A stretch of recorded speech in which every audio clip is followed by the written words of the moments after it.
오늘 내가 다윗처럼 하나님의 마음에 합한 삶을 살아가고 있는가, 그렇지 않는가라는 질문이죠. 사도행전 13장 22절에 말씀합니다. 내가 이새의 아들 다윗을 만나니 내 마음에 합한 사람이라. 쓰임받느냐가 중요한 것이 아니라 내가 하나님의 마음에 합한 사람인가라는 것이 중요한 것입니다. 우리가 가진 세번역 성경에 보시면 이 다윗에 관한 동일한 말씀을 하나님의 마음에 드는 사람, 하나님의 마음에 맞는 사람이다라고 번역을 합니다. 다시 질문해 볼까요? 오늘 나는 하나님의 마음에 드는 삶을 살아가고 있는가? 오늘 나는 하나님의 마음에 맞는 삶을 살아가고 있는가라는 질문입니다. 제가 오늘 앞에서 이런 내용을 말씀드리는 이유는 오늘 본문의 이 보아스가 바로 하나님의 마음에 맞는 사람이었기 때문입니다. 보아스는 이 구약에서 예수님을 예표하는 굉장히 중요한 인물 중에 한 사람이고요. 이 보아스의 삶은 룻의 구원, 즉 이방인의 구원이라는 예수님께서 앞으로 우리 가운데 이루실 예수님의 사역을 또한 예표하고 미리 보여주는 그런 삶을 살았습니다. 보아스의 삶이 그것을 우리에게 보여줍니다. 자, 그래서 보아스는 하나님의 선한 일에 선하게 쓰임받은 사람이었고요, 무엇보다 보아스의 삶은 예수님을 닮은 삶, 보아스는 그 삶을 통해서 예수님을 우리에게 보여준 사람이다라는 것입니다. 자, 그래서 오늘 설교의 제목이 예수님을 보아스입니다. 예수님을 보아스. 자, 오늘 본문 가운데 보아스에게서 보여지는 하나님이 원하시는 삶의 모습은 무엇인가, 이것들을 우리가 네 가지로 살펴보고요, 또 이 네 가지 내용을 우리의 기도 제목으로 삼을 수 있기를 부탁을 드립니다. 첫 번째 기도 제목은 하나님의 시간에 가능한 삶을 살기 원합니다라는 기도입니다. 따라 볼까요? 하나님의 시간에 가능한 삶을 살기 원합니다. 오늘 본문 4절에 보시면요, 말씀이 이렇게 시작합니다. 그때 마침 보아스가 베들레헴 성읍에서 왔다. 지금 밭으로 온 상황이죠. 지난 말씀 가운데 하나님께서는 룻을 어디로 인도하셨죠? 보아스의 밭으로 인도하셨습니다. 그리고 오늘 본문의 상황에 보면 그때 마침 보아스도 밭으로 왔다라는 사실을 성경은 말씀합니다. 아무것도 아닌 내용 같지만 우리가 이 말씀을 잘 묵상해 보면 어떨까요? 한번 이런 생각을 해보게 됩니다. 그때 마침 보아스가 많이 아팠다면, 그때 마침 보아스에게 더 급한 일이 있었다면, 그때 마침 보아스가 컨디션이 너무 안 좋아서 밭에 나가기 너무 싫었다면, 사실 보아스에게는 밭으로 나오지 못할 만한 여러 가지 상황들이 얼마든지 있을 수 있습니다. 그렇게 이 말씀을 잘 묵상해 보면 보아스에게도 여러 가지 다양한 이유, 상황들이 있었겠지만 오늘 본문에서만큼 보아스는 감사하게도 하나님이 원하시는 하나님의 그 시간에, 하나님이 보아스를 정말로 필요하는 그 장소에 보아스가 있었다라는 것을 우리는 말씀을 통해서 알게 되는 것입니다. 저는 말씀 가운데 지금 이때 그 자리에 보아스가 있었다, 보아스는 하나님의 시간에 가능한 사람이었다라는 이 사실만으로 굉장히 은혜가 됩니다. 여러분, 보아스는요, 물론 유능한 케이퍼블한 사람이기도 했습니다. 하지만 말씀 가운데 그보다 더 중요한 것은 보아스는 이렇게 하나님의 시간에 가능한 사람, 어베일러블한 사람이었다라는 사실입니다. 세상에는 유능하고 똑똑한 사람들이 굉장히 많이 있습니다. 하지만 정말로 하나님이 필요로 하실 때 가능한 사람은 많지 않은 것을 보게 됩니다. 많은 사람들이 주님, 제가 나중에 할게요, 주님, 제가 저 준비되면 그때 할게요 라고 말은 합니다. 하지만 정작 주님이 원하시는 그때, 주님 부족하지만 나 같은 자도 쓰시겠다라고 하면 제가 하겠습니다, 주님 지금 가능합니다 라고 말하는 사람들은 별로 많지 않다라는 것이죠. 우리가 예수님께서 예루살렘으로 입성하실 때 타셨던 어린 나귀를 한번 생각해 보면 어떻습니까? 마가복음 11장 2절 3절은 기록합니다. 다 같이 읽겠습니다. 시작. 그들에게 말씀하셨다. 너희는 맞은편 마을로 가거라. 거기에 들어가서 보면 아직 아무도 탄 적이 없는 새끼 나귀 한 마리가 매어 있을 것이다. 그것을 풀어서 끌고 오너라. 너는 누가 왜 이러는 거요? 하고 물으면 주님께서 쓰시려고 하십니다. 쓰시고 나면 지체 없이 이리로 돌려보내실 것입니다 하고 말하여라. 여러분, 어린 나귀는요 유능한 나귀가 아닙니다. 어린 나귀는 힘있고 능력 있는 나귀가 아닙니다. 오히려 연약하고 부족한 나귀입니다. 하지만 이 어린 나귀는 아직 아무도 탄 적이 없는 나귀, 즉 예수님을 나타나기에 합당하고 그런 정결하고 깨끗한 나귀였고요. 그리고 중요한 것은 예수님이 쓰시겠다라고 말씀하실 때에 가능한 나귀였다라는 사실입니다. 여러분, 예수님은 오늘도 이런 어린 나귀와 같은 사람을 찾고 계십니다. 힘 있는 사람, 능력 있는 사람, 화려한 사람이 아닙니다. 이런 조건 하나도 없어도 예수님을 가장 잘 나타낼 수 있는 정직하고 깨끗한 사람입니다. 그리고 예수님이 필요로 하실 때, 예수님이 쓰시겠다라고 말씀하실 때 주님, 부족하지만 가능합니다. 제가 여기 있습니다. 나를 보내주세요라고 겸손하게 대답할 수 있는 사람이다라는 사실입니다. 이사야 6장에 보시면 하나님께서 이사야를 선지자로 부르시는 장면이 기록이 되어져 있습니다. 이사야가 하나님의 성전 가운데 있을 때 하나님의 임재와 더불어 하나님께서 먼저는 제단의 숯을 이사야의 입에 대심으로 이사야를 정결하게 하시죠. 깨끗하게 하십니다. 그리고 이후에 이사야는 하나님의 음성을 듣게 됩니다. 하나님께서 말씀하세요. 내가 누구를 보낼까? 누가 우리를 대신하여 갈 것인가? 그때 이사야가 곧바로 대답합니다. 주님, 제가 여기에 있습니다. 저를 보내주십시오. 무슨 의미죠? 주님, 지금 제가 가능합니다 라는 대답입니다. 이사야 6장 8절인데요 같이 한번 읽어볼까요? 시작. 그때 나는 주님께서 말씀하신 음성을 들었다. 내가 누구를 보낼까? 누가 우리를 대신하여 갈 것인가? 내가 아뢰었다. 제가 여기에 있습니다. 저를 보내어 주십시오. 여러분, 이사야는요 하나님의 때, 하나님의 시간에 어떤 사람이었죠? 가능한 사람이었습니다. 이사야는 그래서 이스라엘 백성이 듣지 않을 것, 이스라엘 백성이 깨닫지 못할 것, 이사야의 사역이 실패할 것을 알면서도 또 이후에는 3년 동안 벗은 몸과 맨발로 다니면서 말씀을 선포해야 하는 그때에도 이사야는 안 됩니다라고 말하지 않고요, 주님, 제가 가능합니다. 저를 보내주십시오 라고 고백하며 그 하나님의 메시지를 들고 하나님이 원하시는 자리로 나아갔다라는 사실입니다. 여러분, 오늘 나는 하나님 앞에 가능한 사람입니까? 예전에 어르신들이 많이 쓰던 말씀, 속담 중에 이런 속담이 있죠. 개똥도 약에 쓰려면 없다. 들어보셨어요? 개똥도 약에 쓰려면 없다. 평소에 그렇게 쉽게 볼 수 있던 물건이 막상 쓰려고 하면 그때는 없어진다, 사라진다라는 것이죠. 흔하게 볼 수 있는 볼펜이 막상 쓰려고 하면 보이질 않는 것이죠. 바닥에 굴러다니는 동전들이 막상 필요할 때는 찾아도 찾을 수가 없다는 것입니다. 여러분, 저와 여러분이 이런 존재가 되지 않기를 원합니다. 열심히 하는 것 같다가도 정작 필요할 때는 뒤로 물러서고 사라져버리는 하나님 앞에 이런 쓸모없는, 또 쓸데없는 존재들이 되지 않기를 간절히 원합니다. 저 여러분도 이사야처럼 하나님이 부르실 때 주님, 제가 부족하지만 그래도 부르시면 제가 가능합니다, 제가 하겠습니다, 이런 하나님 앞에 가능한 삶을 살아갈 수 있기를 간절히 축원합니다. 특별히 교회적으로도 우리가 BBS 준비하고 있습니다. 또 많은 볼런티어들 필요합니다. 이 모든 교회적인 일들과 또 상황들 가운데 저 여러분이 가능한 사람들이 되길 원하고요, 작은 일부터 우리가 하나님 앞에 이렇게 헌신하고 쓰임받기를 간절히 축복합니다. 그래서 오늘 본문 4절이죠. 그때 마침 보아스가 베들레헴 성읍에서 왔다라는 말씀처럼 정말로 주님께서 필요한 그때 마침 우리가 그 일들을 감당할 수 있기를 간절히 원합니다.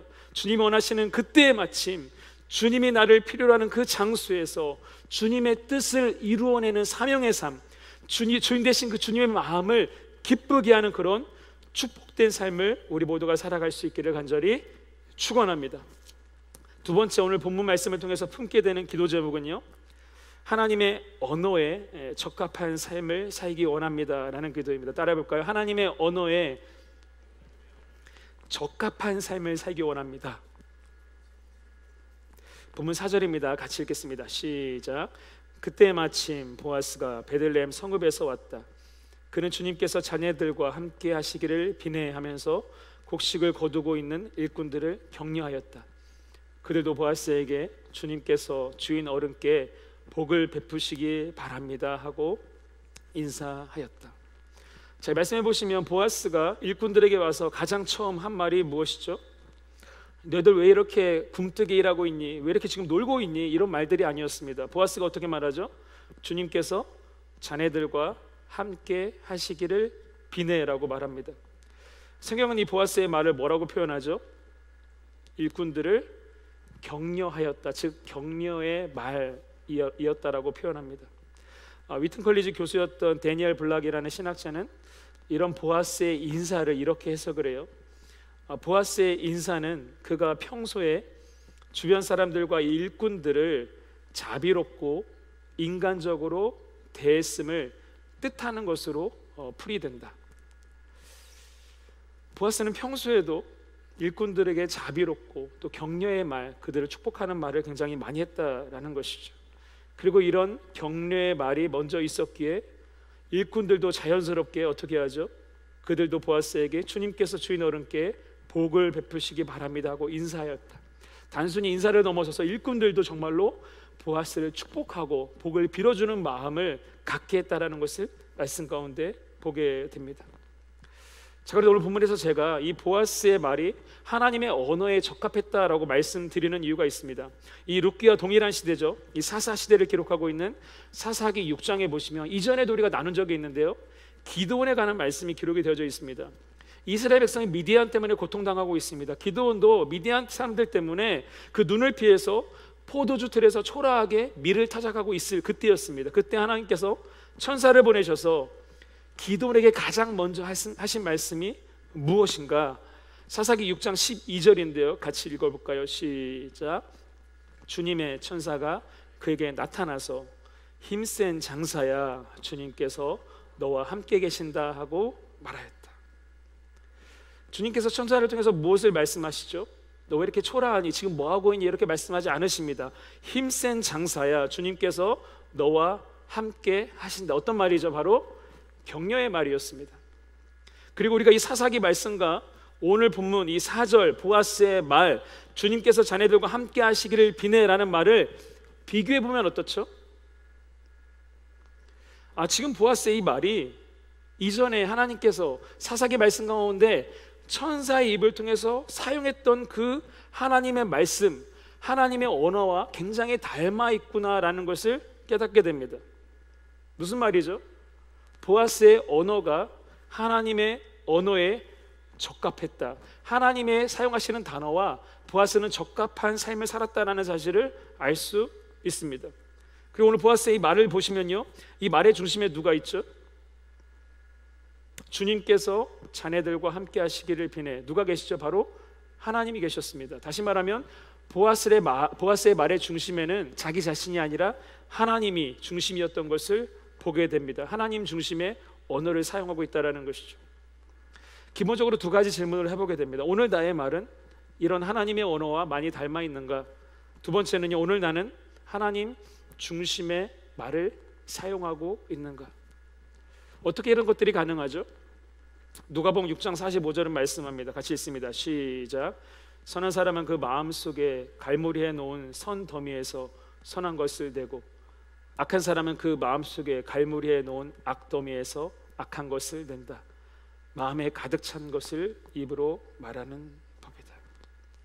무엇을 해야 되죠? 오늘 우리는 우리의 마음, 내가 사용하고 있는 언어, 단어를 통해서 우리의 마음을 먼저 살펴봐야 한다는 것입니다. 그리고 그 마음을 뭘로 채워야 한다라고요? 하나님의 말씀으로, 하나님 중심으로 채울 때 보아스처럼 하나님의 언어와 닮은 삶, 하나님이 사용하시는 언어에 적합한 언어를 우리도 사용하는 그런 복된 삶을 살아가게 될 줄 믿습니다. 정말로 바라기는 보아스처럼 하나님과 닮은 언어를 사용하고 하나님 중심의 말을 소유한 그런 하나님의 언어에 적합한 삶을 또 우리 모두가 살아갈 수 있기를 간절히 축원합니다. 자, 세 번째, 오늘 본문을 통해서 품게 되는 기도 제목은 하나님의 시선과 동일한 삶을 살기 원합니다라는 기도입니다. 따라해볼까요? 하나님의 시선과 동일한 삶을 살기 원합니다. 본문 5절에서 7절까지 말씀입니다. 같이 읽겠습니다. 시작. 보아스가 일꾼들을 감독하는 젊은이에게 물었다. 저 젊은 여인은 네 집 안하긴가? 일꾼들을 감독하는 젊은이가 대답하였다. 저 젊은 여인은 나오미와 함께 모압 지방에서 돌아온 모압 사람입니다. 일꾼들의 뒤를 따라다니면서 곡식단 사이에서 떨어진 이삭을 줍도록 허락해 달라고 하더니 아침부터 와서 지금까지 저렇게 서 있습니다. 아까 여기 밭집에서 잠깐 쉬었을 뿐입니다. 자, 보아스가 자신의 밭에 와서 일꾼들과 인사를 한 그 이후에 이제 그 보아스의 시선이 곧바로 머물렀던 곳이 어디죠? 저 젊은 여인은 네 집 안하긴가? 누구죠? 바로 룻이었습니다. 자, 그런데 우리가 여기서 룻이 이방 모압 여인이기 때문에 뭐 흑인이나 백인처럼 눈에 확 들어왔겠지라고 생각하시면 안 됩니다. 모압 사람은 아브라함의 조카였던 롯의 후손입니다. 그 뿌리로 가보면 모압은 이스라엘 족속과 피를 나눈 형제입니다. 그래서 이스라엘과 모압 족속을 외모적으로만 보면 별로 차이가 없었다라고 알려져 있습니다. 그래서 외적인 어떤 차이 때문에 지금 보아스가 룻에게 관심을 가지고 있는 것이 아닙니다. 오히려 이 말씀 가운데 제가 묵상하게 되는 것은 레위기 말씀인데요. 레위기 23장 22절입니다. 같이 한번 읽어볼까요? 시작. 너희가 밭에서 난 곡식을 거두어 드릴 때에는 밭 구석구석까지 다 거두어 드리지 말고 또 거두어 드린 다음에 떨어진 이삭을 줍지 말아라. 그 이삭은 가난한 사람들과 나그네 신세인 외국 사람들이 줍게 남겨두어야 한다. 내가 주 너희의 하나님이다. 자, 이 레위기 말씀을 기억해 보시고요. 이 말씀을 통해서 제가 생각하게 되는 것은 오늘 본문의 이 보아스의 관심, 그 시선은 자, 올해가 풍년이니까 일꾼들이 얼마나 많은 보리를 추수했는가, 그들이 얼마나 열심히 일하고 있는가, 그래서 추수한 곡식이 밭에 얼마나 쌓여져 있는가, 그것이 아니었습니다. 룻의 시선이 그것에 먼저 머물렀던 것이 아니에요. 보아스의 시선이 거기에 먼저 머물렀던 것이 아닙니다. 보아스의 시선은요, 오히려 추수를 하고 난 이후에 그 자리에서 떨어진 곡식을 줍고 있던 가난한 사람들, 어려운 사람들, 힘든 사람들, 나그네들에게 보아스의 시선이 먼저 있었다라는 사실입니다. 여러분, 보아스가요, 추수해서 쌓아놓은 보리에만 관심이 있는 사람이었다면, 그 시선이 쌓아놓은 곡식 창고에만 그 마음이 머물러 있었다면 오늘 말씀 가운데 보아스는 결코 룻이라는 그 존재를 인식하지 못했을 것입니다. 하지만 보아스는 오늘 본문의 상황만이 아니라 그 시선이 언제나 자신의 재물이 아니라 낮은 곳에 있었습니다. 그렇게 오늘 본문에서 보아스는 그곳에서 평소에는 보지 못했던 룻을 구분할 수 있었고 또 룻을 발견할 수 있었다는 것이죠.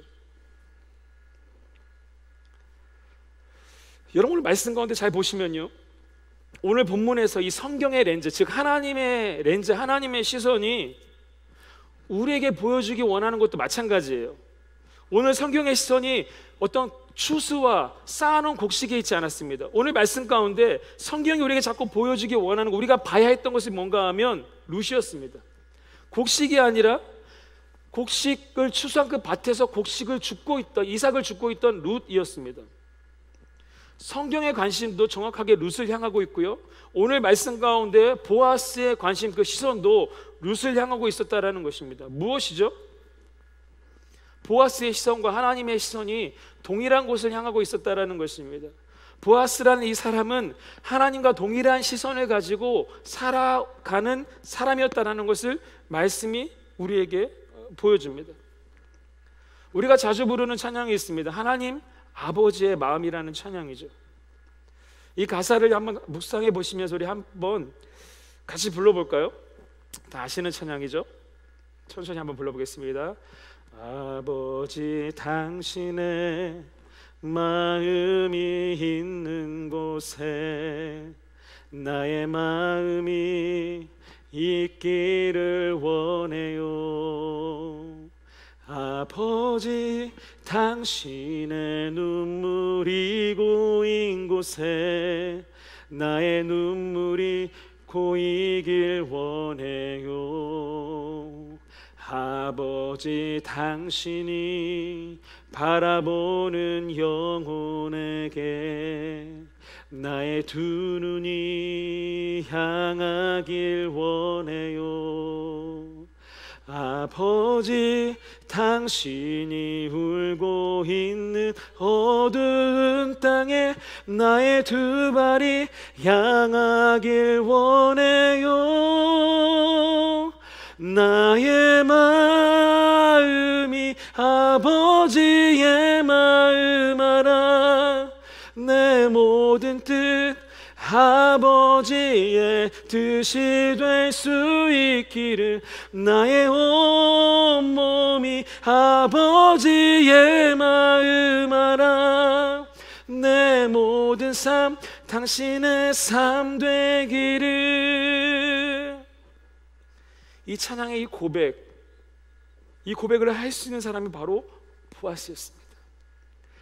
추수에서 쌓아오는 곡식 더미가 아니라 내기 말씀처럼 그 추수한 이후에 이삭을 죽고 있는 그 가난하고 불쌍한 영혼에게 보아스의 시선과 마음은 가 있었다라는 것이죠. 보아스는요, 하나님의 마음을 가지고 하나님의 시선을 가지고 살아가는 사람이었다라는 사실입니다. 자, 그렇다면 오늘 나의 시선은 어디에 머물고 있는가? 추수한 곡식인가? 아니면 나에게 유익을 주는 일꾼들에게만 나의 시선이 맞춰져 있는 것은 아닌가? 정말로 바라기는요, 하나님이 관심 있어 하는 그 낮은 영혼들, 하나님 시선이 머물고 있는 그 가난한 한 영혼에게 우리의 시선과 마음이 고정될 수 있기를 간절히 축원합니다. 그래서 우리의 기도 가운데 하나님, 내가 하나님과 동일한 마음과 시선을 가지고 오늘을 살아가기 원합니다라는 기도가 회복되어지길 원하고요, 이 기도가 회복되어지는 가운데 보아스처럼 하나님의 시선과 동일한 시선을 가지고 오늘을 살아가는 우리가 될 수 있기를 간절히 축원합니다. 마지막 네 번째, 오늘 본문을 통해서 품게 되는 기도 제목은요, 하나님의 행동에 합당한 삶을 살기 원합니다라는 기도입니다. 따라 볼까요? 하나님의 행동에 합당한 삶을 살기 원합니다. 본문 8절 9절 말씀입니다. 같이 읽겠습니다. 시작. 보아스가 여보시오 세덱, 내가 하는 말을 잘 들으시오. 이삭을 주려고 다른 밭으로 가지 마시오. 여기를 떠나지 말고 우리 밭에서 일하는 여자들을 바싹 따라다니도록 하시오. 우리 일꾼들이 곡식을 거두는 밭에서 눈길을 돌리지 말고 여자들의 뒤를 따라다니면서 이삭을 줍도록 하시오. 젊은 남자 일꾼들에게는 덱을 건드리지 말라고 단단히 일러두었소. 목이 마르거든 주저하지 말고 물단지에 가서 젊은 남자 일꾼들이 길어다가 둔 물을 마시도록 하시오. 자, 오늘 본문에서 룻의 신부는 무엇이죠? 룻은요, 이방 여인이었고 가난한 여인이었고 남편을 잃은 과부입니다. 보아스는 이미 일꾼들을 통해서 또 사람들을 통해서 저 여인이 이방 여인 룻이라는 것을 잘 알고 있는 상황입니다. 자, 그래서 우리가 솔직하게 현실적으로만 보면 지금 이제 보아스에게 룻은 어떤 사람이죠? 보아스에게 룻은 어떤 사람이죠? 보아스는 룻의 인생에 별로 도움이 되지 않는 사람입니다. 몰라도 되는 사람, 그냥 무시하고 지나쳐도 되는 그저 가난한 이방 여인이었고요, 보아스가 은혜를 베풀어봤자 사실상 돌려받을 게 없는 그런 사람이 룻이었습니다. 자, 그래서 우리가 사사시대라는 이 룻기의 시대적 배경, 그 특징을 생각할 때 만약에 보아스가 다른 사람들처럼 자신의 소견에 옳은 대로, 말씀이 아니라 자신의 소견에 옳은 대로만 행동했다면 오늘 본문의 상황이 어떻게 되었겠습니까? 아마 보아스는요, 자신에게 별로 득이 될 게 없으니 룻을 그냥 거들떠보지도 않고 그냥 차갑게 지나갔을 것입니다. 룻을 위해서 사실상 어떤 은혜를 베푸는 행동을 하지 않았을 것입니다. 만약에 보아스가 자신의 소견대로만 행동하는 사람이었다면 이 전제하에 말씀드립니다. 자, 그런데 오늘 본문 8절에 보시면 어떻게 기록하죠? 보아스가 룻에게 먼저 말하였다라는 것입니다. 보아스가 룻에게 말하였다. 보아스는 룻이 누구인지 어떤 사람인지 알고 있음에도 불구하고 룻에게 다가갑니다. 그리고 먼저 말을 하게 되죠. 그의 말의 내용을 보면 뭐 여러 가지 내용이 있지만 다른 밭으로 가지 말고 우리 밭에서 이삭을 주우시오. 목이 마르거든 물단지에 가서 물을 마시도록 하시오. 이런 내용들을 말하고 있죠. 보아스는 꼭 그렇게 하지 않아도 되는 룻이라는 사람을 향해서 은혜를 베푸는 행동을 지금 감당하고 있었다라는 것입니다. 왜 그렇죠? 지금 보아스는 하나님이 원하시는 행동을 룻에게 하고 있는 것입니다. 만약에 하나님이 오늘 본문의 보아스였더라도 하나님도 보아스처럼 룻에게 은혜를 베풀었을 것이기 때문에 그렇습니다. 본문은 아니지만요, 12절에 보시면 보아스가 고백하는 것이 바로 이 내용입니다. 대기한 일은 주님께서 갚아주실 것이요 이제 대기 주 이스라엘의 하나님의 날개 밑으로 보호를 받으러 왔으니 그분께서 대개에게 넉넉히 갚아주실 것이요. 보아스가 지금 말하고 있죠. 모든 것이 자신이 하는 일이 아니라 하나님이 하시는 일이고 이 모든 일이 하나님이 원하시는 일이고 하나님이라도 이렇게 했을 것입니다라는 것을 고백하고 있는 것입니다. 앞에서 보아스가 하나님의 시선을 가지고 살았던 사람이다라고 우리가 알았다면 이 본문에서 우리가 깨닫게 되는 것은 보아스는 하나님과 같은 시선을 가진 삶을 넘어서서 하나님이 행동하고 싶은 그 일들을 대신 행동하는 삶을 살았다라는 것을 우리가 알게 됩니다. 보아스는 하나님이 원하시는 행동, 하나님이 하시고자 하는 그 일들을 대신 감당하는 사람이었다라는 것입니다. 우리가 레위기 말씀, 아까 말씀이죠, 기억해 보면요, 이렇게 말씀해요. 밭 구석구석까지 다 거두어들이지 말고 또 거두어들인 다음에 떨어진 이삭을 줍지 말아라. 가난한 사람을 위해서 남겨두라. 이런 말씀을 레위기 말씀 가운데 하셨죠.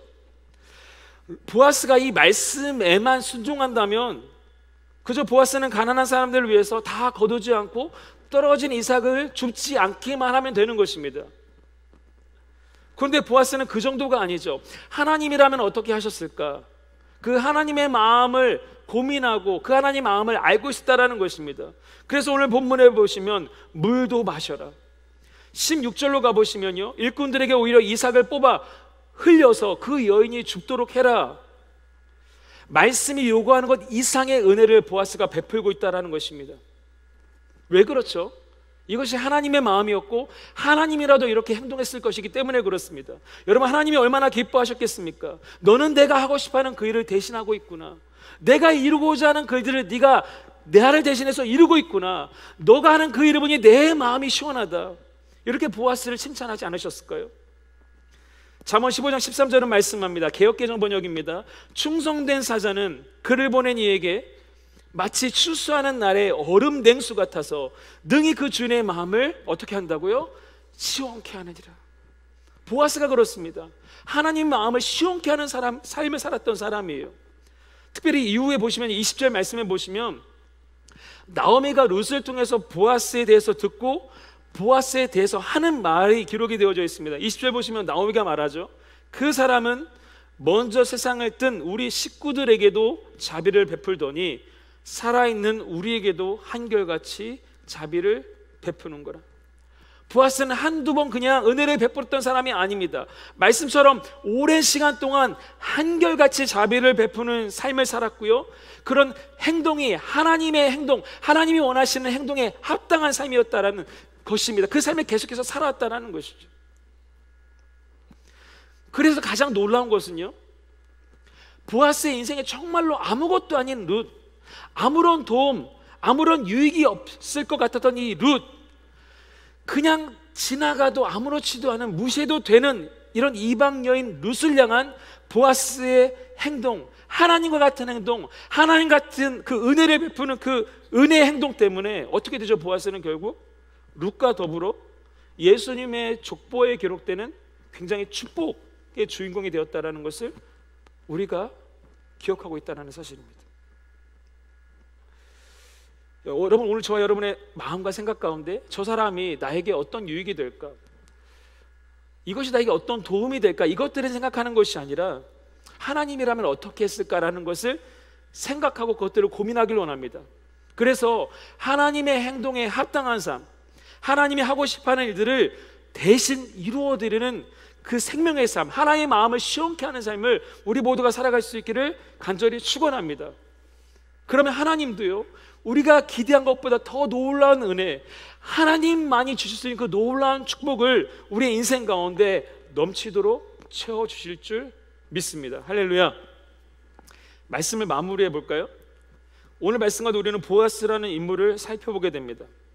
보아스는 하나님의 뜻 가운데 선하게 쓰임받은 사람이었고요, 사람으로서는 정말로 영광스럽게도 예수님을 예표하는, 예수님을 보여주는 인물이었습니다. 그리고 우리는 이런 보아스의 삶을 통해서 우리도 보아스처럼 예수님을 보여주기 위한 그 삶을 살아가기 위해서 가져야 하는 4가지 기도 제목을 가슴에 품게 됩니다. 우리 같이 순서대로 함께 읽겠습니다. 첫 번째, 시작. 하나님의 시간에 가능한 삶을 살기 원합니다. 두 번째요, 하나님의 언어에 적합한 삶을 살기 원합니다. 세 번째, 하나님의 시선과 동일한 삶을 살기 원합니다. 마지막 4번째입니다. 하나님의 행동에 합당한 삶을 살기 원합니다. 이번 한 주를 살아가는 동안에요, 하나님의 시간, 하나님의 언어, 하나님의 시선, 하나님의 행동, 이 4가지를 기억할 수 있기를 원합니다. 그래서 과연 나는 이런 하나님의 시간과 언어와 시선과 행동에 잘 합하여져 있는가, 이것들을 고민하는 가운데 정말로 예수님을 보여주는 삶, 예수님을 닮아가는 그 복된 삶을 우리도 보아스처럼 살아갈 수 있기를 간절히 축원합니다. 그래서 우리가 보아스를 볼 때 예수님을 떠오르게 되는 것처럼 우리의 시간들을 통해서, 우리의 언어들을 통해서, 우리의 시선과 우리의 행동들을 통해서 우리의 주변 사람들이 나를 통해서 예수님을 볼 수 있는 그런 복된 삶이 우리 모두의 삶이 되기를 간절히 축원합니다. 다 같이 기도하시겠습니다.